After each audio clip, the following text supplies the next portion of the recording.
സെമിയോട്ടിക്കായുടെ artificial intelligence അടിസ്ഥാനത്തിലുള്ള തെരഞ്ഞെടുപ്പ് അവലോകനത്തിലേക്ക് ഒരിക്കൽ കൂടി ഏവർക്കും സ്വാഗതം.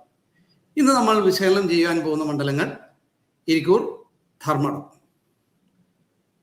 ആദ്യമായി തന്നെ ഇരിക്കൂർ നിയമസഭാ മണ്ഡലത്തിൽ നിന്ന് നമുക്ക് ആരംഭിക്കാം. അവിടുത്തെ LDF സ്ഥാനാർത്ഥി മാത്യു കുന്നപ്പള്ളി, UDF സ്ഥാനാർത്ഥി അഡ്വക്കേറ്റ് സജീവ് ജോസഫ്, NDA സ്ഥാനാർത്ഥി ശ്രീനാഥ് P. 2021 തെരഞ്ഞെടുപ്പിലേക്ക് ഒരു എത്തിനോട്ടത്തോടുകൂടി നമുക്ക് ആരംഭിക്കാം. അന്ന് അഡ്വക്കേറ്റ് സജീവ് ജോസഫ് ഏകദേശം 50% വോട്ട് വീതം നേടി ജയിച്ച മണ്ഡലമാണിത്.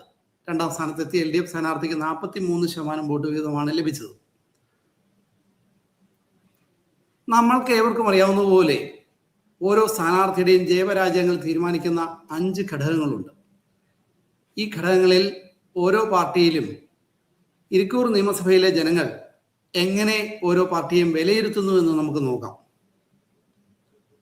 പ്രാദേശിക വികസനത്തിലും യുവജന പിന്തുണയിലും 1ാം സ്ഥാനത്ത് നിൽക്കുന്നത് LDF ആണ്. UDF ഇവിടെ 2ാം സ്ഥാനത്താണ്. ഈ 2 ഘടകങ്ങളിലും വോട്ടർമാരുടെ വിശ്വാസ്യത, നേതൃപാടവം, സഹിഷ്ണുതാപരമായ രാഷ്ട്രീയം, ഈ ഘടകങ്ങളിലെല്ലാം UDF 1ാം സ്ഥാനത്തും LDF 2ാം സ്ഥാനത്തുമാണ്. വിവിധ ജനാഭിപ്രായങ്ങളെ കൂട്ടിയിണക്കിക്കൊണ്ട് സെമിയോട്ടിക്ക ആർട്ടിഫിഷ്യൽ ഇന്റലിജൻസ് നിങ്ങൾക്കായി ഇതാ സമർപ്പിക്കുന്നു. ഇരിക്കൂർ ആര് ജയിക്കും? ഇപ്പോഴത്തെ സാഹചര്യത്തിൽ UDF സ്ഥാനാർത്ഥിയായ അഡ്വക്കേറ്റ് സജീവ് ജോസഫ് ഏകദേശം 59% വോട്ട് വീതം നേടി ഇവിടെ ജയിക്കുമെന്നാണ് സെമിയോട്ടിക്ക AI പറയുന്നത്.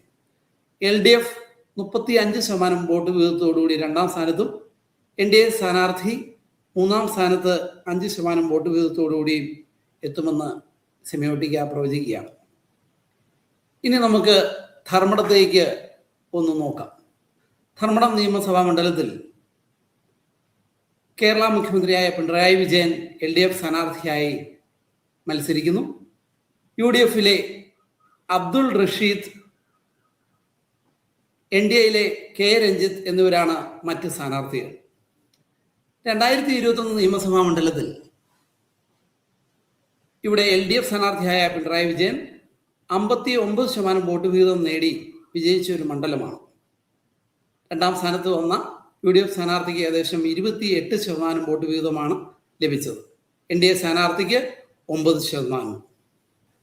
സ്ഥാനാർത്ഥികളുടെ ജയപരാജയങ്ങളെ തീരുമാനിക്കുന്ന 5 ഘടകങ്ങളിൽ ഓരോ മുന്നണികളിലും എപ്രകാരം മുന്നിട്ട് നിൽക്കുന്നു എന്ന് നമുക്ക് നോക്കാം.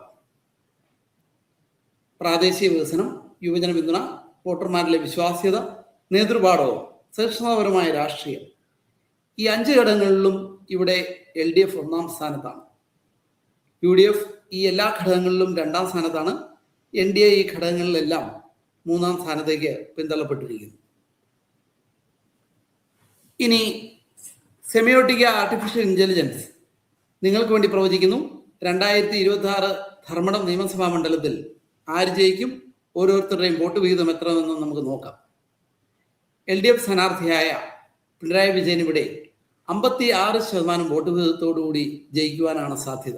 UDF സ്ഥാനാർത്ഥിക്ക് 35%, NDA സ്ഥാനാർത്ഥിക്ക് 9% വോട്ട് വീതം ലഭിക്കുവാനാണ് സാധ്യത. വീണ്ടും മറ്റൊരു മണ്ഡലവുമായി നിങ്ങളുടെ അടുക്കിലേക്ക് ഞങ്ങൾ എത്തുന്നതുവരെ we are signing off. Thank you everyone. Good day.